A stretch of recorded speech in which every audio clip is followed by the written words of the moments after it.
Bakit gusto mo sumali sa akin? Gusto ko lang naman dumami ang aking kaibigan at makatulong sa ating bayan. Palagay mo ba magagawa mo yan kapag nakapasok ka na sa akin? Akala mo ba ganun lang kadali yun? Marami ka pang prosesong pagdadaanan bago ka makapasok sa akin. Karangalan ibahagi ang aking karanasan. Makinig ka lang mabuti bago mo nahusgahan aking mga dinaanan para lang sa kapatiran. At habulin man ang kamatayan di iiwan. Ako'y pumasok sa edad ko na 18. Nag-iisip, nagtatanong kung kaya ko ba to.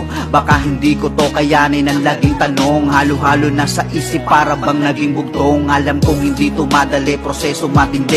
Di na pwedeng umatras, kandila ay nakasindi. Ano man na oras ay handang-handa ng pumatak. Nakalarawan sa likod mo ang patunay na tatak. Nananatili habang buhay lang sa alaala ko. Hindi nagsisi kung bakit ito napili ko. Albacabaro ako, mananatili lang buo. Ito ang kapalaran, kapatiran na kinakapita ko.